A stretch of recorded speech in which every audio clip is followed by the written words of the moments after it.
ख़वातीन हज़रात, मेरा सलाम कबूल कीजिए।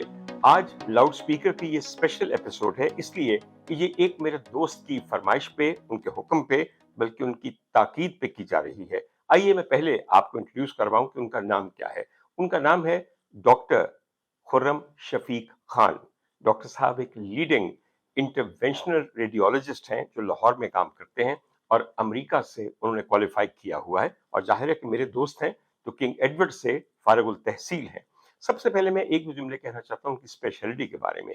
रेडियोलॉजी तो आप समझते हैं, रेडियोलॉजिस्ट वो होता है डॉक्टर जो कि एक्सरे करता है या मुख्तलिफ इमेजिंग टेक्निक्स इस्तेमाल करता है। अब तो एक्सरे से बात कहाँ पहुंच गई है, कितने ही स्कैन है जो बच्चे बच्चे की जबान पे है, MRI, CT scan, PET scan, bone scan, thallium scan, न जाने क्या क्या, और उसके अलावा और बहुत सारी मोडेलिटीज हैं इस वक्त जो कि इमेजिंग स्टडीज करती हैं इंसानी जिस्म की, ताकि हमें पता चल सके जिस्म खोले के बगैर के अंदर कौन कौन सी बीमारी मौजूद है, हड्डियों का क्या हाल है, विसरा का क्या हाल है, और so on and so fourth. तो रेडियोलॉजिस्ट वो होते हैं। मगर इंटरवेंशनल रेडियोलॉजी, जैसे कि लफ्ज इंटरवेंशन से पता चलता है, ऐसे रेडियोलॉजिस्ट होते हैं जो इंटरवीन करते हैं, जो रेडियोलॉजी की मदद से जिस्म के मुख्तलिफ हिस्सों में जाते हैं, वहां पे मुख्तलिफ कैनुलास के साथ, मुख्तलिफ डिवाइसेस के साथ बीमारी का इलाज करते हैं मुख्तलिफ तरह से। तो इंटरवेंशनल रेडियोलॉजिस्ट दरअसल वो रेडियोलॉजिस्ट होता है जो सर्जन भी बनना चाहता है, और कहीं ना कहीं उसके दिल में ये ख्वाहिश जरूर दबी होती है, और जब वो बन जाते हैं तो इंसानियत का बहुत भला होता है, क्योंकि हर चीज चीर के, फाड़ के, काट के अचीव नहीं होती। इंतहाई मजे से सिर्फ एक वेसल में जाके आप दिल तक पहुंच सकते हैं, जिगर तक पहुंच सकते हैं, टांगों तक पहुंच सकते हैं, दिमाग तक पहुंच सकते हैं, ट्यूमर तक पहुंच सकते हैं। बाहर तौर मैं इस पे किसी और दिन बात करूंगा। जहां तक डॉक्टर खुर्रम शफीक खान का लाउड स्पीकर से ताल्लुक है, तो मैं आपको ये बता दूं कि वो लाउड स्पीकर के विफाकी और मरकजी सेंसर बोर्ड के एजाजी चेयरमैन हैं। एक दफा मैं उनको दिखा देता हूँ, प्रीव्यू करवा देता हूँ एपिसोड, उस पे वो बहुत सारी गलतियां निकालते हैं, बहुत सारी तजावीज़ देते हैं, बहुत सारी चीज़ें सेंसर करने को कहते हैं। मगर मैं क्या करूं, मैं तो अच्छे अच्छों की नहीं मानता, अपने सेंसर बोर्ड के चेयरमैन की क्या मानूंगा। लेकिन डॉक्टर साहब, खुदा के लिए ये ताल्लुक छोड़िएगा ना, ये मेरे दिल के लिए बहुत बड़ा एक सहारा है। और देखिए, आप मेरी इंटरवेंशनल रेडियोलॉजी करें या ना करें, मगर आप मेरी कार्डियोलॉजिकल सपोर्ट की एक बहुत बड़ी टीम है। खैर, उन्होंने ये कहा इस दफा कि उम्र करके देखते हैं कि तुम एक एपिसोड करो जिसमें बिल्कुल सियासत का या हमारे सियासतदानों का या हुकूमत का जिक्र ना हो। तो मैंने कहा डॉक्टर साहब, बिल्कुल आपकी बात मान लेते हैं, मुझे वैसे भी ये जिक्र बिल्कुल पसंद नहीं है। मैं ख़वातीन हज़रात हल्फिया ये कहने के लिए तैयार हूँ, और जो चाहे मेरी इन्वेस्टिगेशन करवा ले। मेरा ताल्लुक किसी सियासी पार्टी से नहीं है, मैं किसी पॉलिटिकल इंक्लिनेशन को अपने करीब नहीं आने देता। मेरा ताल्लुक सिर्फ पाकिस्तान से है। इस वतन के लिए जो कोई अच्छा करेगा, मैं उसके साथ हूं, और जो कोई अच्छा नहीं करेगा, मैं उसके बेइंतहा खिलाफ हूं। बाहर तौर तो खुरम, सबसे पहली जो खबर आपके सामने पेश करनी है, अभी कुछ दिन पहले आपने रमजान क्या 27वां रोजा रखा, 26 और 27वीं की दरमियानी रात को लैलतुल कद्र मनाई। जब मैं लैलतुल कद्र में दुआएं कर रहा था, और हर बंदा करता है क्योंकि ये ऐसी रात है कि लाखों रातों पे भारी है, और शायद इसी में कबूलियत की कोई घड़ी हो। हालांकि मेरे परवरदिगार का दर कबूलियत हर वक्त आपकी दस्तक के लिए तैयार है, सिर्फ हम ही जालिम हैं जो दस्तक देते नहीं हैं। बाहर तो जो मखसूस रातें हैं, उसमें शायद मेरा परवरदिगार अपने फरिश्तों को बिल्कुल हमारे दरमियान भेजता है, और वो ये देखते हैं कि कहाँ कहाँ इबादत हो रही है, क्या दुआ मांगी जा रही है, हम ऊपर पहुंचाएं ताकि कबूलियत की मोहर इस पे लगे। ख़वातीन हज़रात, उस रात के साथ ही मुझे एक याद मुंसलिक है। आज से तकरीबन 26 साल पहले 26वां रोजा था, तो मुझे एक फोन पे खबर मिली, डॉक्टर साहब, आपकी पसंदीदा फनकारा, आपकी पसंदीदा खातून मलिका तरन्नुम नूर जहां अब इस दुनिया में नहीं रही। मैंने सुनते ही कहा, वाह, कमाल दिन है अपनी जिंदगी को खत्म करने का, कमाल दिन है आखिरी सांस आने का। इसलिए कि ऐसी रात में बीबी जी दफन होंगी, और उनकी रूह परवाज करके अपने परवरदिगार के हजूर होगी। जो रात रहमतों की रात है, मगफरतों की रात है, बख्शिश की रात है, हर इनायत की रात है। ख़वातीन हज़रात, मलिका तरन्नुम नूरजहां के बारे में ये कहा जाता था कि पैसे लिए बगैर गीत रिकॉर्ड नहीं करवाती थी, क्योंकि वो जानती थी कि गीत रिकॉर्ड करवाने के बाद प्रोड्यूसर या डायरेक्टर या फाइनेंसर मुकर जाते हैं, क्योंकि उनका काम तो निकल गया।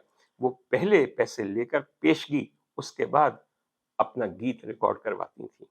क्या उम्दा आदत थी कि जान जाने आफरीन के सुपुर्द करने से पहले ये जमानत ली कि रहमतों की फुहार में, बरकतों की एक घनी बारिश के अंदर वो अपनी आखिरी सांसें लेकर कब्र में आसूदा खाक हो जाएंगी और उनकी रूह परवरदिगार के दरबार में पेश होगी। यकीनन इस दफा भी उन्होंने अपने परवरदिगार से ये गारंटी ली थी। और वैसे भी मैं जब उनके लिए दुआ करता हूँ, ख्वातीन हज़रात, तो दो खवातीन के लिए हमेशा एक साथ दुआ करता हूँ। एक मलिका तरन्नुम मादाम नूरजहां हैं और एक उनकी साहबजादी हमारी हुमा जी हैं। मैं उनकी दुआ जब करता हूँ तो जो आम दुआ है वो तो यही करते हैं कि परवरदिगार उनके दर्जात बुलंद कर। मैं सिर्फ ये कहता हूँ, परवरदिगार उनको वहां रख जहां पे कनीजें रहती हैं आकाजादी की, जहां पे उन पे जान निसार करने वाली वो बीबियां बैठी हुई हैं जो जन्नत की रौनक हैं, क्योंकि वो मलिकाए जन्नत की खसूसी कनीजें हैं जिन पे हूरें भी नाज करती होंगी कि परवरदिगार तूने इंसानों को वाकई हमसे बेहतर बनाया है, और इन बीबियों को तो तमाम बीबियों से बेहतर बनाया, क्योंकि ये खैरुन निसा सैयदा कायनात की खिदमत में हाजिर रहती। मुझे यकीन है कि जो लोग उनको बहुत मोहब्बत करते हैं, अगर वो खुद नहीं तो उनकी माएँ और उनकी बेटियां यकीनन सैयदा कायनात के कुर्ब में रहती होंगी। खुदा ताला हर मुसलमान औरत को ये दर्जा नसीब फरमाए। जन्नत का इससे बेहतर दर्जा हो ही नहीं सकता। सोच लीजिए ना, खातून जन्नत है, मालिक है, जन्नत की मलिका है, उनके दर्जे से बेहतर क्या दर्जा होगा। खैर, होगा एक, मैं आपको बता दूं, और वो है मेरे सरकार का दर्जा।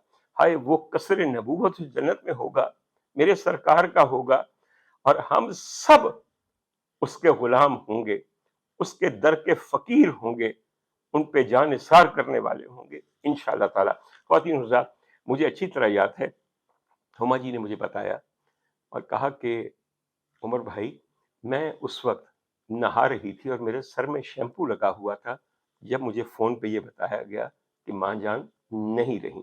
दरअसल मलिका तरन्नुम मादाम नूरजहां अस्पताल जा रही थी कराची में अपने खैबान बहरिया वाले घर से, और उनके साथ उस वक्त मौजूद थी बीबी हिना दुरानी और हसन सरदार जो उनके दामाद थे। मीना जी वगैरह शायद लाहौर में थी। मादाम ने गाड़ी में अपना सर हल्का सा टिका दिया और उसके बाद खामोश हो गई। शायद उनको शक हुआ होगा कि अब वो दुनिया में नहीं बाहर, तो उनको साउथ सिटी हॉस्पिटल जो क्लिफ्टन में है वहां ले जाया गया, जहां पे डॉक्टर असद जहीरुद्दीन, मेरा क्लास फेलो है, असद पठान कहलाता है लेकिन उसका असल नाम असद जहीरुद्दीन है, उसने मैडम को डेड डिक्लेयर करके BID लिख दिया, यानी कि ब्रॉट इन डेड। एक सिसकी, एक चीख, एक लफ्ज मुंह से नहीं निकाला। मुझे यकीन है जेर लब मलिका तरन्नुम में कलमा जरूर पढ़ा होगा। खैर ख्वातीन हज़रात, उनके तमाम चाहने वालों ने, उन पे जान निसार करने वाले, उनके गीतों को सुनने वाले तमाम लोगों ने पूरी दुनिया में हालत रोजा में 26वें रोजे को, 27वीं शब को उनके इंतकाल की खबर सुनी। कुर्बान जाऊं, एहतमाम देखिए मेरे परवरदिगार का। कौन ऐसा शकीउल कल्ब होगा जिसने उस रात इबादतों में उनकी बख्शिश की दुआ न की होगी, उनके लिए कोई अच्छा कलमा न कहा होगा, उन पे दरूद पाक पढ़ के न बख्शा होगा। और सोचिए, कबूलियत की रात को जो कुछ कहा गया, उनके हक में जो पढ़ा गया, जो उनकी रूह को बख्शा गया, वो सब कबूल हुआ। मैं हुमा जी की बात आपको बता रहा था, कहने की भाई उमर भाई, मैं नहाते नहाते यूं घबरा के निकल आई कि अब मैं क्या करूं। कहती हैं कि मैंने पहला फोन, आप सोच सकते हैं कि बीबी जिले हुमा ने पहला फोन अपनी मां के इंतकाल की खबर देने के लिए किसको किया? उन्होंने पहला फोन अपने 4 बेटों के वालिद साहब जनाब हारून भट्ट साहब को कहा, और सिर्फ एक बात कहा, हारून, मां नहीं रही। हारून भट्ट साहब भी ऐसे दामाद थे कि वो मलिका तरन्नुम को अपनी मां ही समझते थे। इन दोनों की तलाक हो चुकी थी, अलहदगी हो चुकी थी, मगर दो मियाँ बीवी के अंदर तलाक होती है, दो माँ बाप के अंदर जिनके दरमियान औलाद हो कभी तलाक नहीं होती। तो एक अजब ताल्लुक हुमा जी का और हारून भट्ट साहब का था। बाहर तो और उसके बाद हुमा जी ने अपने भाइयों को फोन किया और कहा, मैं अब नाम नहीं लेना चाहता ताकि आपकी दिल आजारी ना हो, सिर्फ एक ही बात कही मिन्नत करके, भाईजान कराची जाना है, भाईजान माँ की बॉडी लाहौर लेकर आनी है, भाईजान माँ को शाहनूर स्टूडियो के कब्रिस्तान में दफनाना है, आप मेरे साथ चले।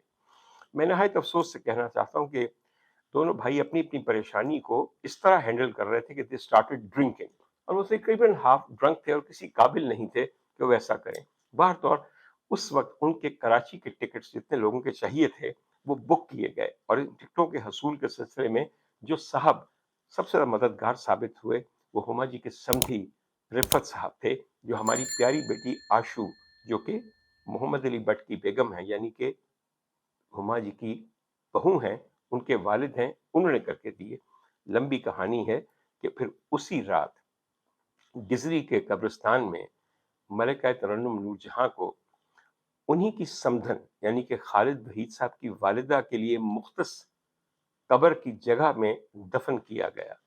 ख़वातीन हज़रात, बाकी जो तफासील हैं वो अपनी जगह हैं और बहुत लंबी हैं, लेकिन सिर्फ कहने का मतलब ये है कि रमज़ान में जहाँ बहुत सारी चीज़ें याद आती हैं, वहाँ मुझ जैसे गुनहगार को मादाम की भी याद आती है, और मैं उनकी बख्शिश के लिए और हुमा जी की बख्शिश के लिए दुआ करता हूँ। ख़वातीन हज़रात, मैडम का मामला ये है कि एक चीज़ होती है सदका जारिया। आप स्कूल बनवा देते हैं, आप मसाजिद बनवा देते हैं, आप अस्पताल बनवा देते हैं। वो वाहिद औरत है जिसने अपने गले को इस्तेमाल करके सदका जारिया का एहतमाम कर लिया। उनके कितने ही गीत हैं जिनको सुन के रोजाना न जाने कितने लोग रो देते हैं, उनकी आंखों से आंसू छलक पड़ते हैं। और मैं एक बात बताऊं, मोहब्बत का हर गीत, मोहब्बत का हर गीत महबूब के लिए होता है, और हर महबूब समत गो होता है अपनी मेराज की तरफ, और महबूब की मेराज सैयदुल महबूबीन सरकार दो आलम सल्लल्लाहु अलैहि वसल्लम के अलावा कोई हो ही नहीं सकता। भाई, जिसने सारे महबूब पैदा किए, उसने जो अपने लिए बनाया होगा उससे बेहतर कोई महबूब हो ही नहीं सकता। तो अगर ये बात है तो मोहब्बत का हर गीत मेरे सरकार की शान में एक नात है। मैं आपको मिसाल दूं, मैडम का एक गीत है जो मैं अक्सर सुनता हूं, निसार बज़मी साहब ने उसकी धुन बिठाई और उसको एक फिल्म में शामिल किया गया। उसका एक अंतर आपको सुनाऊं कि आपसे पहले नजर में कुछ भी न था अपने सिवा, अब जिधर भी देखती हूं जलवा फरमा आप हैं, हो तमन्ना और क्या, जाने तमन्ना आप हैं, क्या करूंगी लेके दुनिया, मेरी दुनिया आप है, मेरी दुनिया आप है। अरे भैया, कोई मजाजी महबूब और है मेरे सरकार के अलावा जिनके लिए ये कुछ कहा जाए? बाहर तो और खुदा ताला उनके लिए बहुत बेहतरी करे। ख़वातीन हज़रात, मुझे बार बार ये एहसास होता है कि आप में से बहुत सारे लोग नाक भौं चढ़ा रहे होंगे, कह रहे होंगे देखो खलीस आदमी है ना, तभी तो गाने वालियों का तस्करा कर रहा है। बिल्कुल, मैं गलीज सही, आपसे ज्यादा गलीज नहीं हूँ, और आपकी गलाजत का मुझे रोजाना एक सबूत मिलता रहता है। ख़वातीन हज़रात, हम रमजान के आखिरी दिनों में जो ताक रातें नहीं होती और जब रोजा नहीं होता, तो हम वो उस एक आध वक्त में एक आध घंटे के अंदर ईद शोज की रिकॉर्डिंग करते हैं। मैंने भी इस साल 3 ईद शोज की रिकॉर्डिंग की है, बल्कि 3-4 की है, जिसमें मुख्तलिफ फनकार आए। आइए सबसे पहले मैं एक शो का आपके सामने जिक्र करूं। ख़वातीन हज़रात, मेरे उस शो में जब मुझे बताया गया कि मेहमानों का इंतखाब आपका होगा, तो मैंने 2-3 लोगों का नाम लिया। कहने लगे जी बिल्कुल ठीक है। और फिर मैंने कहा एक खातून को बुलाना है, एक ऐसी खातून को जिसका ताल्लुक लाहौर के कमर्शियल स्टेज से हो, यानी कि वो उस स्टेज पे अदाकारी और रक्स करती हो। और मैंने क्यों बुलाना है? इसलिए कि मेरे दिल में हर उस औरत के लिए बेपनाह इज्जत है जो मेहनत से मजदूरी करके अपना हर टैलेंट इस्तेमाल करके लोगों के सामने आके किसी ना किसी तरह रोजी कमाती है। तो खैर, उन्होंने कहा कि डॉक्टर साहब, हम फिर अदाकारा खुशबू को बुला लेते हैं। अब मेरा दिल बेइंतहा खुश हुआ, क्योंकि जहां तक अदाकारा खुशबू का ताल्लुक है, वो कमाल खातून है, किस कदर मेहनती खातून है। और आपको मैं ये बताऊं, उनका असल नाम था सोबिया हुसैन। सोबिया हुसैन एक चाइल्ड आर्टिस्ट के तौर पे स्कूल के ज़माने में अपनी फ़िल्म में आई। चाइल्ड आर्टिस्ट से फिर आहिस्ता-आहिस्ता बरसों में वो एक सपोर्टिंग एक्ट्रेस बनी, कैरेक्टर एक्ट्रेस बनी, बहनों के रोल किए वगैरह-वगैरह। एक आध फ़िल्म के अंदर हीरोइन भी आईं और जब फ़िल्म में काम कम हो गया तो उन्होंने लाहौर के स्टेज का रुख किया और आज बरसों से हर रात स्टेज पे अदाकारी भी करती हैं, बड़ी हिम्मत से, एनर्जी से, यकीन कीजिए रक्स भी पेश करती हैं जो आप सब में बेइंतहा मकबूल हैं। मेरे दिल में उनके लिए एक बेपनाह मोहब्बत और एहतराम था, इसलिए जब मैंने उन्हें इंट्रोड्यूस करवाया तो मैंने कहा कि आज एक ऐसी खातून मेरी मेहमान है जिनसे मेरा तिहरा रिश्ता है, यानी कि 3 रिश्ते हैं। वो मेरी बहुत प्यारी बहन भी हैं, मेरी बहुत प्यारी बेटी भी हैं और अरबाज खां से निकाह की वजह से मेरी भाभी भी हैं। और ये मैंने दिल से कहा। वैसे मेरी दोस्त हैं, मुझे बाकी कोई रिश्ता नहीं चाहिए होता जब कोई दोस्त बन जाए। खैर उनसे बहुत मज़े की बातें हुईं और उनका लिबास उस दिन बहुत अच्छा था क्योंकि ईद की मुनासिबत से था और यकीन कीजिए मेरा भी लिबास उनकी मुनासिबत से उतना ही कीमती और उतना ही उम्दा, वैसे मेरा ज़्यादा कीमती था, बुरा न मानिए। एनीवे वो हुआ सारा और मैंने इस मुनासिबत पे और इस मैचिंग के ऊपर एक छोटे ही रील भी की है जो आप ज़रा मुलाहिज़ा फरमाइए, आपको भी लुत्फ़ आएगा। मैं तो ये समझता हूँ कि मेरी कोई तमन्ना पूरी हुई है या दुआ कबूल हुई है। इतना दिल था मेरा कि मैं अपनी बेतहा फेवरेट प्यारी दोस्त खुशबू से मिलूं, मगर किथे जी इन्होंने कोई फुर्सत नहीं दी है। मगर ईद ऐसा मौका होता है कि ईद की ट्रांसमिशन ते भी हाय पिछड़े आ जाते रहे, ऐसे विछड़ी नहीं सी मेरे को। अच्छा एक बात पे और कीजिए जरा, हम दोनों के मिजाज कितने मिलते जुलते हैं, हमारे दुश्मन कितने मिलते जुलते हैं, हमारे हासिद कितने मिलते जुलते हैं और हमारा लिबास कितना मिलता जुलता है। ऐसी मैचिंग हो सकती किसे होती? कैमरा मैन उत्तों लेके थले तक वेख, उनका गरारा हो या मेरी सुथन हो गए, कोई फर्क है? देखने वाले देख के और जले, जल जल के कोला हो जाए, बल्कि रात हो जाए, रात भी हो मेरी हवा छोड़ दे, निशान न मिले। ऐसे ही हंसती रही इंशाअल्लाह। बहुत मेहरबानी, बहुत शुक्रिया जी। ख़वातीन हज़रात, मैंने इस मुलाकात का और इस शो के बारे में छोटी 2-3 रीलें इसलिए लगाई सोशल मीडिया पे और फेसबुक पे ताकि लोगों को पता चले कि एक ऐसा प्रोग्राम आने वाला है।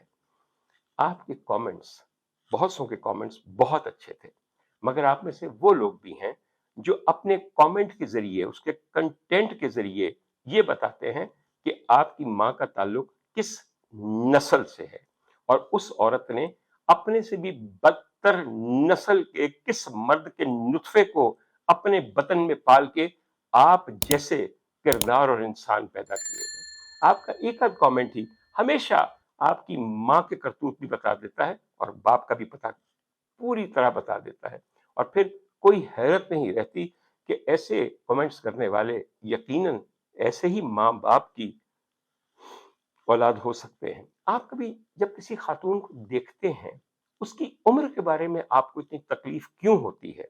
अगर एक औरत बढ़ती हुई उम्र के अंदर भी जो अपने 40s में है, अदाकारी कर रही है, रक्स कर रही है, अपने बच्चों को पाल रही है, तो फिर ज़्यादा इज़्ज़त करनी चाहिए क्योंकि जवानी में तो हर एक में हिम्मत होती है। मिडिल एज के अंदर इतनी हिम्मत करना कोई आसान काम नहीं है, जैसे कि अदाकारा खुशबू कर रही हैं और उन्होंने आपको कितना अपने आप को मेंटेन किया हुआ है। अपने चेहरे को वर्जिश करती हैं, कम खाती हैं, डांस की प्रैक्टिस करती हैं इसलिए ताकि वो अभी तक कमाई करती रहें और हुकूमत के आगे हाथ ना फैलाती फिरें जैसे आपकी अक्सर अदाकारें फैलाती हैं और आगे से उनको मिलता क्या है? महीने का 5,000 रुपए। हर बंदा महीने के 5,000 लेकर हुकूमत पंजाब का एहसानमंद नहीं होना चाहता। ख़वातीन हज़रात, ऐसी औरत के बारे में आप बुढ़ी हो गई है तो बुढ़ी अपनी माँ को जाके देखें, वो भी बुढ़ी हो गई है। एक दिन जाइए वालिदा के पास, बल्कि ईद के दिन जाइए वालिदा के पास और उनको कहें, ओए बुढ़ी, मरना नहीं है तूने, इतनी बुढ़ी हो गई है। और ये कहते हुए ये ना सोचिएगा कि आपने भी कभी बूढ़े होना है, आपने भी कभी मरना है। शर्म आनी चाहिए आपको जो लोगों की एज शेमिंग करते हैं। बड़े आप सदा जवान रहेंगे, बड़े आप हमेशा हसीन रहेंगे, बड़े आप हमेशा तनुमंद रहेंगे। अरे आप तो अभी दिमागी तौर पे गोबर अपने खोपड़ी में लिए हुए बैठे हैं। आपकी जिंदगी क्या और आपका मरना क्या? औरत की थोड़ी बहुत इज्जत करना सीखें। और एक मैं आपको बात बता दूं, ख़वातीन हज़रात, आप भी नोट कीजिए, शायद आपके पोस्ट के ऊपर इतने कमेंट्स नहीं आते, मेरी पोस्ट के ऊपर मैं हमेशा पब्लिक रखता हूं ताकि मुझे पता चले, मुझे ना किसी से छुपना है, ना मैं किसी के कमेंट से खाइफ हूं, ना खौफजदा, ना किसी की बकवास مجھے کوئی بھی اثر کرتی ہے. بہت آسان ہوتا ہے, میں ایک دفعہ چیک ضرور کرتا ہوں جو سب سے گندا کامنٹ ہوتا ہے, اس شخص کی پروفائل پہ جاتا ہوں, ہمیشہ وہ پروفائل لاکڈ ہوتی ہے. تو آپ جب جیتے جی ڈیجیٹل میڈیا پہ مرے ہوئے ہیں, چھپے ہوئے ہیں, خفیہ ہیں, تو آپ کیا اور آپ کی زندگی کیا اور آپ کا کامنٹ کیا, مائی فٹ. آئی سمجھ آپ کو؟ اینی وے, ایک اور ذکر کرنا ہے آپ سے, وہ ذکر میں بڑا ہی زیادہ محبت سے کرنا چاہتا ہوں. خواتین و حضرات, انہی عید شوز میں میری ملاقات ایک ایسے گلوکار اور فنکار سے ہوئی جن کو میں پہلے تھوڑا بہت جانتا تھا. میں نے جب سب سے پہلے ان کو ایک مہندی کی محفل میں گاتے دیکھا اور چاروں طرف نظر دوڑائی تو مجھے ایک بات کا احساس ہوا, نہ صلاحیت اہم ہے, نہ تربیت اہم ہے, نہ ریاضت اہم ہے, نہ لیاقت اہم ہے. اہم صرف ایک چیز ہے, اس کا نام کیا ہے؟ قسمت. جس پہ قسمت مہربان ہو اور جس کی قسمت پروردگار نے خود بنائی ہو, ویسے سب قسمتیں وہی بناتے ہیں, تو اس کے بعد اس پہ جو کرم ہوتا ہے وہ کسی اور پہ شاید کمی ہوتا ہے. خواتین و حضرات, وہ صاحب کالے رنگ کا سوٹ پہنے ہوئے, اور آج میں نے ان کے احترام میں کالے رنگ کا سوٹ پہنے کہ میں نے ان کا ذکر کرنا تھا, کالے رنگ کا سوٹ پہنے ہوئے ایک مائک کے اوپر اپنے لمبے لمبے بالوں کے سے درمیان میں سے ایک پیاری سی صورت نکال کے, بالکل اکہرا بدن ہے ان کا, ایک گیت گا رہے تھے جو تھوڑا سا سرائکی سے ملتا تھا. میں کہتا ہوں کہ مجھے وہ میرا ہمیشہ عارضہ ایک ہی ہے, کوئی بھی حسن کا محبت کا گیت ہو, میرا دھیان صرف ایک طرف جاتا ہے, کیوں نہ جائے؟ آپ کا دھیان کیا اپنے مرشد کی طرف نہیں جائے گا؟ تو میں اپنا مرشد کے علاوہ کوئی خیال ہی نہیں. انہوں نے کہا, اے آدھن چن بہو سونا ہے, میں آدھا تو بہو سونا ہے, میں تارے انال ساری رات جھیڑے لالا تھک گئی ہیں. مطلب یہ ہے کہ میں کہتی ہوں کہ تم زیادہ حسین ہو, ستارے کہتے ہیں کہ چاند زیادہ حسین ہے, اور میں ساری رات تمام ستاروں اور کہکشاؤں کے ساتھ لڑتی رہی ہوں کہ نہیں, میرا محبوب سب سے حسین ہے. نام اس گلوکار کا ہے ذیشان خان روکڑی. میں نے پہلی دفعہ اس کو یہ نعت پڑھتے ہوئے دیکھا. آپ کہیں گے نہیں یہ نعت نہیں ہے, میرے لیے نعت ہے, آپ کے لیے جو ہے وہ آپ اپنا کر لیجئے. مجھے اپنی زندگی گزارنے کی اجازت ہے, میں آپ کو آپ کی زندگی گزارنے کی مکمل اجازت دیتا ہوں, مگر یہ اجازت نہیں دیتا کہ آپ مجھ پہ, میرے عقائد پہ, میرے مسلک پہ, میری محبتوں پہ, میرے مرشد پہ انگلی اٹھائیں. اللہ کرے کٹ جائیں وہ انگلیاں, کٹ جائیں وہ سر جو کہ میرے سرکار کے متعلق کچھ بھی کہتے ہیں. خیر, میں بالکل گھائل ہو چکا تھا. میں اس کے بعد یہ منظر دیکھتا تھا کہ ایک ایک بول پہ 50 نوٹوں کی گڈیاں ہوا میں اڑ رہی تھیں. میرے محتاط اندازہ تو اپنی جگہ تھا, لیکن میں نے دلہا کے باپ سے جا کے پوچھا کہ میرے انٹرسٹ کے لیے مجھ سے بتا دیجئے, کیونکہ آپ نے نوٹوں کی کاپیاں منگوائی ہوئی تھیں, تو اندازاً کتنے کی کاپیاں آج اس ایک گلوکار کی گلوکاری کے اوپر آپ نے ہوا میں اڑا دی ہیں؟ کہنے کہ ڈاکٹر صاحب کیا جنا کسی نے اج پتر دی مہندی سی تے میں 50 لاکھ منگایا سی, تے کچھ دے دوست بھی لے کے آئے سن, تے تسی یہ سمجھو کہ کوئی 70 کو لاکھ اسی دے دیتا ہے ایک رات میں 1.5 گھنٹے کے لیے. خواتین و حضرات, آپ اس سے جیلس ہو سکتے ہیں, میں اس سے اپنے رب کی محنت کا ایک بار پھر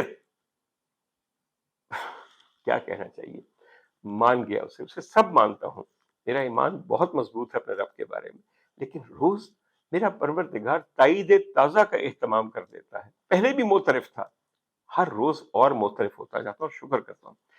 میں گھر واپس آیا تو میں نے ایک ویڈیو ان کی دیکھی جس میں ان کے ساتھ جو کو سٹار تھیں وہ اداکارہ اور ہماری اسٹیج کی بہت بڑی فنکار دیدار صاحبہ تھیں, جو کہ نرگس کی چھوٹی بہن ہے. کیونکہ وہ میری بہت اچھی دوست ہیں تو میں نے دیدار کو فون کیا. میں نے کہا دیدار آپ ان کو جانتی ہیں؟ کہنے لگی جی ہاں میں ان کو جانتی ہوں, میرے بہت اچھے دوست ہیں, اور آپ کو ان سے کیا کام ہے؟ میں نے کہا ایک بہت ضروری کام ہے. دیدار یہ سمجھیں کہ شاید میں نے کسی مہندی کے فنکشن کی بکنگ کرانی ہے اور میں نے رعایت مانگنی ہے. کہنے لگی بتائیے ڈاکٹر صاحب. تھوڑی سی ان کے اندر ناگواری آئی کہ دیکھو پھر مجھ سے ایک فیور مانگ رہا ہے, مگر بڑی اچھی خاتون ہے. میں نے کہا دیدار, ذیشان خان روکڑی سے اپنے لیے دعا کروانی.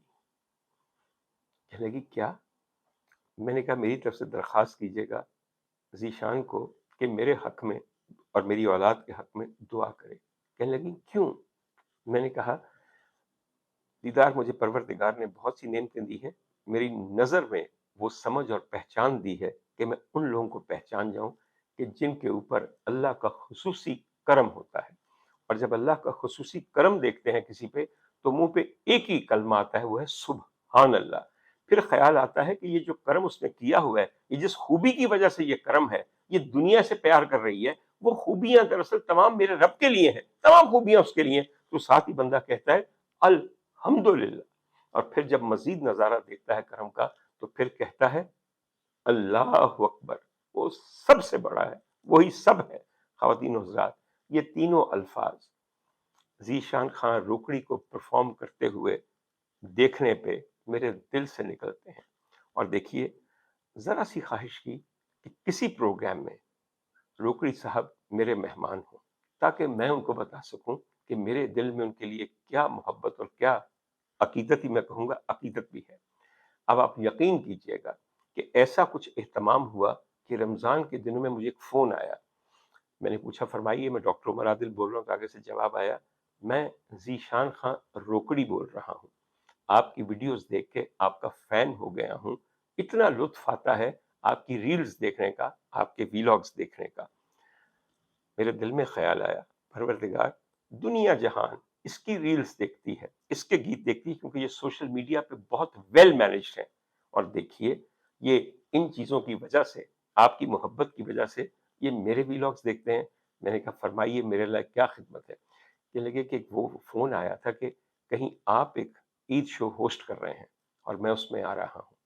میں نے کہا زہے نصیب۔ اور پھر وہ دن آ گیا کہ میں اسٹوڈیو میں اپنی جگہ پہ بیٹھ رہا تھا، دور سے میں نے دیکھا تو ذیشان اندر آ رہا تھا۔ صرف ایک خیال آیا، اگر آپ کی خواہش پیور ہو، ستھری ہو اور شدید ہو تو دعا بن جاتی ہے، اور دعا کا مقدر معطل ہونا نہیں ہے، مؤخر ہو سکتی ہے، مگر اس کا قبولیت میں شامل ہونا پکی بات ہے، امر ہے وہ بالکل۔ اینی وے، بے انتہا اچھی ملاقات رہی، بہت لطف آیا، بہت لطف آیا۔ اور میں نے پروگرام کے دوران بھی ان کو دعا کے لیے کہا اور بتایا بھی کہ آپ نے میرے لیے دعا کیا کرنی ہے۔ کہنے لگے آپ کیوں بتا رہے ہیں لفظ؟ میں نے کہا میں بتا نہیں رہا، آپ ہی کے بتائے ہوئے لفظ ہیں جو میں نے سنے ہیں، اور میں چاہتا ہوں انہی الفاظ میں مجھے آپ دعا دیں۔ فوراً سوچنے لگ پڑے کہ نہ جانے کون سے لفظ ہیں یا کون سا گیت ہے جس کا مکھڑا میں ان کو فرمائش کروں گا۔ خواتین حضرات، اس گیت کا جو بھی مکھڑا ہے، میں نے کہا آپ نے میرے لیے دعا کرنی ہے۔ کہنے لگے کیا؟ میں کہا یہ بتاتا ہوں، علی دی امان ہوئے، پنج تن دی چھاں ہوئے، عمر دراز تیری اللہ نگہبان ہوئے۔ مجھے آپ یہ بتائیے، اس سے بہتر دعا ممکن ہے؟ خواتین حضرات، بہت سی اور باتیں ہیں، اب چونکہ آج صرف ہم شوبز پہ رہیں گے ڈاکٹر خرم شفیق خان کی وجہ سے، اس لیے کوئی اور بات میں نہیں کروں گا۔ شوبز میں ایک بہت اور قصہ مشہور ہے۔ شہنشاہ کے محل کے باہر ان کی خوابگاہ کے پاس بھی وہ جو گھنٹہ لگا ہوا تھا، کوئی فریادی آ کے اس کو ہلاتا تھا، اپنی فریاد سناتا تھا، یہ سب کہانی ہے، اور عدل پاتا تھو۔ بہر طور اسے ہی عدل جہانگیری کہا جاتا ہے، اس کے متعلق بہت سے قصے مشہور ہیں۔ آئیے ایک قصہ میں آپ کو سناؤں۔ ایک رات شہنشاہ محو استراحت تھے یا محو خواب تھے، میرے خیال میں استراحت کر رہے ہوں گے، محو خواب نہیں ہوں گے، کیونکہ اس وقت تک ان کے حرم میں 314 کوکیبائنز، مسٹریسز، بیبیاں تھیں، اور جو کراؤن پرنس کی مدر تھیں، دا کوئین مدر، وہ بھی موجود تھیں، ان کا نام تھا جگت گوسین۔ اس کے علاوہ 2 لونڈے بھی تھے، لیکن ان کی کہانی الگ۔ مجھے اسی طرح یاد ہے کہ ہمارے زمانے میں ایک پروگرام آتا تھا پی ٹی وی پہ، جس میں ایک صاحب آ کے کہانی سناتے تھے، وہ بیگم خورشید شاہد کے فرزند تھے، اور کہانی میں ہمیشہ کہتے تھے اس میں 2 گینڈے بھی ہیں، مگر اس حرم میں 2 گینڈے تو نہیں، 2 لونڈے بھی تھے۔ ان کی کہانی پھر صحیح۔ خیر، ایک رات جس کا میں ذکر کر رہا ہوں، کسی نے آ کر زنجیر ہلائی، 1 دفعہ نہیں، 2 دفعہ نہیں، 3 دفعہ، ٹن ٹن ٹن گھنٹہ کرنے لگا۔ شہنشاہ گھبرا گئے، بہت ایمرجنسی ہے، غصہ بھی چڑھا کہ میرے آرام میں خلل پڑا۔ باہر وہ آئے اس بیلکنی میں اور کہا کہ کون ہے جو میرا عدل مانگ رہا ہے، فریادی کو سامنے لایا جائے۔ نیچے دیکھا تو ایک حسین خاتون کھڑی تھی، جنہوں نے سر پہ ایک بہت پیاری کالی گرم چادر لی ہوئی تھی، اور ساتھ ایک ننھی سی بچی کھڑی تھی۔ ظاہر ہے کہ ماں اور بیٹی کھڑی تھی۔ شہنشاہ نے کہا کیا ہو گیا؟ تو انہوں نے بڑی دبیز آواز میں کہا، شہنشاہ، میں اپنے مرحوم شوہر کی تڑپتی ہوئی روح کے لیے قرار مانگنے آئی ہوں۔ نے کہا کیا معاملہ ہو گیا؟ ابھی بیوہ ہوں؟ اور اس نے پھر بتایا کہ میں شیر افغن کی بیوہ ہوں، اور شیر افغن بردوان میں جو چیتوں سے مقابلہ کرتا تھا اور جیت جاتا تھا، اسے مار دیا گیا ہے۔ میں بیوہ ہوں، یہ میری یتیم بچی ہے، اور میں اپنے شوہر کی بے قرار روح کے لیے قرار مانگنے آئی ہوں۔ شہنشاہ نے سوچا کہ سب سے اچھا قرار یہ ہے کہ شیر افکن کی بیوہ سے میں شادی کر لوں، اور لاڈلی بیگم جو چھوٹی سی بچی ہے وہ بھی میری بچیوں کی طرح ہو جائے۔ یہ عورت جو اپنے خاوند کی بے قرار روح کے لیے قرار مانگنے آئی تھی، ملکہ ہندوستان بنی، جن کا نام ہے ملکہ نور جہاں، جن کا مقبرہ لاہور میں ہے۔ خیر، یہ کہانی تو درمیان میں آ گئی۔ میں جو بات کر رہا تھا کہ اسی طرح کی ایک بیل لگوائی ہوئی تھی کامی بھائی حلیم والوں نے، جس میں وہ باپ بجاتے تھے تو پتہ نہیں کو ہوتا تھا یا نہیں ہوتا، ایک محکمہ تھا، ایک دفتر تھا، آپ اپنی درخواست وہاں جمع کرا سکتے تھے، اور درخواست کا انجام جو ہوتا ہوگا تو ہوتا ہوگا۔ باہر طور انہوں نے پاپولیرٹی بڑی گین کی لوگوں کو افطاریاں کروا کے، گورنر ہاؤس کو کھول کے۔ لیکن ایک بات کے متعلق سوچئے، کیا ہمیں صوبوں میں گورنرز کی اور ان محلات کی ضرورت ہے جن کو ہم گورنر ہاؤس کہتے ہیں، جہاں یہ لوگ رہتے ہیں اور جہاں سینکڑوں لوگوں کا ایک عملہ ہوتا ہے جن کی تنخواہیں ہماری خالی خزانے سے دی جاتی ہیں؟ ذرا سوچئے، do we need governors? Governor of a province جو ہے وہ ہمارے ہاں برٹش راج کی ایک یادگار ہے جو کنٹینیو کر رہی ہے۔ خواتین حضرات، ہمارے جو گورنر ہاؤسز ہیں، these are also colonial palaces of the British Empire. They are relics of the Raj. They are reminiscents of the Raj. یہ اسی برٹش راج کی اور اسی تسلط کی یادگاریں ہیں جہاں پہ ایک گورا گورنر رہتا تھا جس کی خدمت میں سینکڑوں لوگ مامور ہوتے تھے۔ آج وہ گورے نہیں رہے، برٹش امپائر تباہ ہو گئی، راج ختم ہو گیا۔ آج 80 سال بعد بھی ہم ان کلونیل پیلسز کو مینٹین کر رہے ہیں، ان پہ اربوں روپیہ سال کا لگا رہے ہیں، اور کہنے کو کفایت شعاری پہ ہمیں آمادہ کیا جا رہا ہے۔ ہمارے اس وقت کے وزیر اعظم جو ہیں ہمیں بہت اچھا سلیقہ سکھا رہے ہیں کہ یہ کر دیں، یہ کر دیں، یہ کر دیں، خزانہ بھر جائے گا۔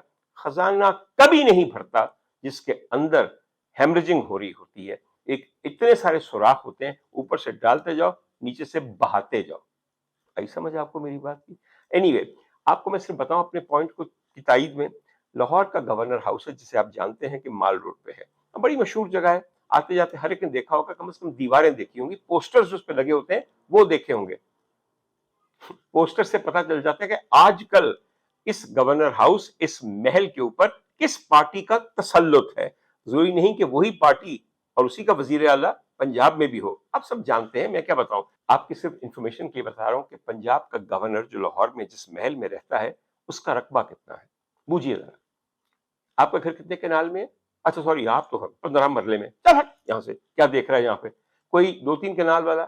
ہاں آنٹی، آپ کا گھر 3 کنال پہ؟ آنٹی شاباش، اچھی جگہ، اچھی جگہ پہ ہے، ہاں ٹھیک ہے بالکل۔ آپ کا 1 کنال پہ، 1 کنال پہ کتنے کا لیا تھا؟ 12 کروڑ کا؟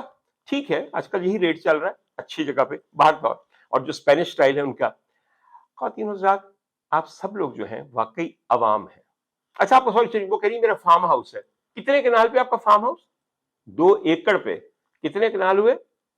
8 اور 8 16 کنال ہوئے نا؟ رہنے دیں جی، بالکل آپ کے صوبے پہ، آپ کے غریب صوبے پہ، آپ کے خالی خزانے والے ملک کے ایک صوبے پہ، آپ کے دیوالیہ مقروض ملک کے، آپ کے معاشی بحران سے لڑتے ہوئے ایک ملک کے ایک صوبے کے گورنر پنجاب کا جو محل ہے وہ 720 کنال پہ ہے۔ کتنے پہ؟ 720 کنال پہ۔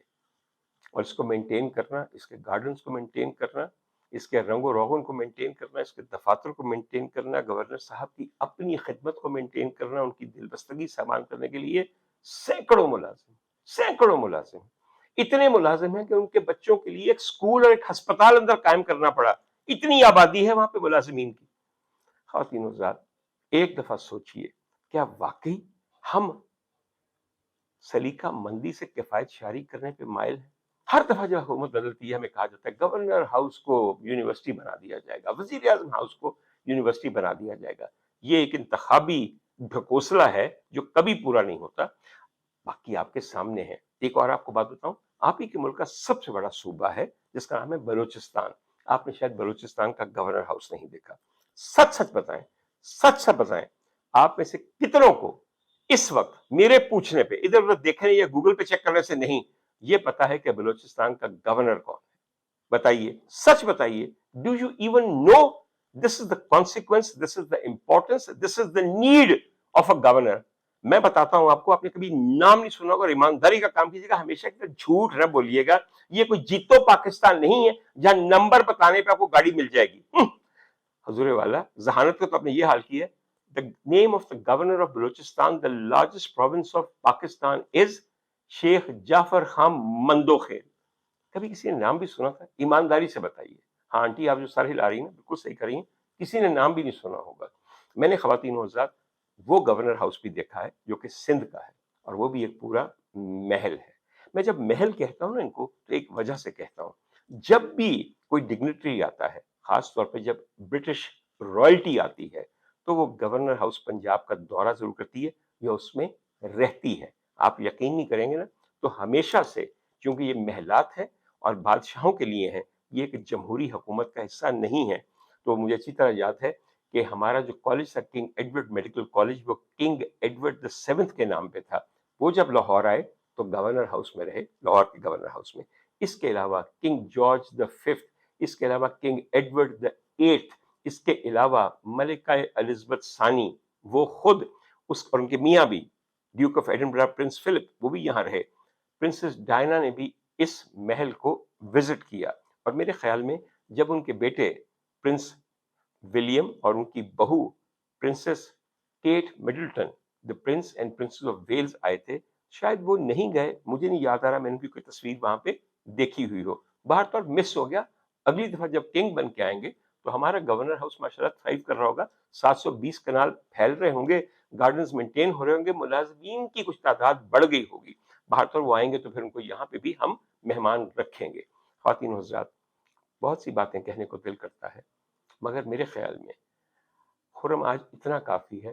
دیکھو, میں نے سیاست کا ذکر نہیں کیا, اور اگر میری پکڑ ہوگی تو اس بات پہ ہوگی کہ سندھ والوں کو اپنے نئے گورنر کی مبارکباد دو. جناب نڈھال ہاشمی, معاف کیجیے, نہال ہاشمی صاحب کو وہاں پہ گورنر بنایا گیا ہے.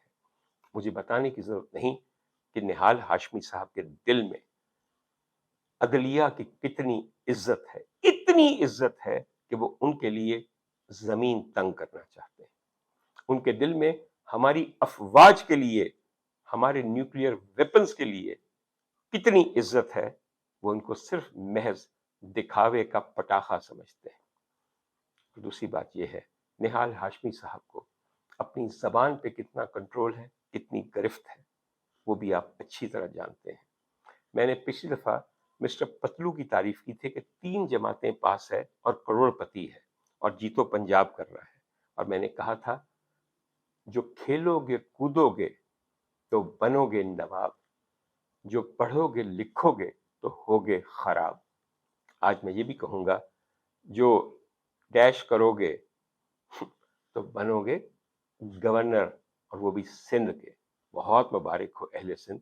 میری ہمدردیاں آپ کے ساتھ ہیں, اور میری ہمدردیاں اس پارٹی کے ساتھ بھی ہیں جو ہاتھ مل رہی ہے کہ ہمیں کیوں نہیں بتایا گیا, ہمیں کیوں نہیں کانفیڈنس میں لیا گیا کہ ہمارا گورنر کامی بھائی حلیم والے کو چینج کیا جا رہا ہے. آپ کی کیا اوقات ہے, آپ سلیکٹ ہو گئے ہیں, آپ کو کوئی پہلے کانفیڈنس میں لے. کیوں لے کانفیڈنس میں, کس بل بوتے پہ آپ آ کے یہاں بیٹھے ہوئے ہیں؟ آپ اٹھا کے بنا دیے گئے ہیں, کون سا ووٹ آپ کو حاصل ہے؟ اپنی اوقات یاد رکھا کیجئے اور اسی میں رہا کیجئے. ویسے کامی بھائی اپنا مال متا لے کر گورنر ہاؤس سے نکلتے ہی اس ملک سے باہر چلے گئے ہیں. بڑی اچھی بات ہے. یہ ملک ایک چراگاہ ہے, یہاں لوگ حکمران بن کے آتے ہیں اور اپنے سب چیزوں کو چراتے ہیں, سارا سبزہ کاٹ لیتے ہیں, اور جو ہی حکمرانی ختم ہوتی ہے اس چراگاہ سے منہ موڑ کے کہیں اور چلے جاتے ہیں. آپ مجھے صرف یہ بتا دیجئے, one of the longest serving governors of Sindh in the last few years in recent history was عشرت العباد.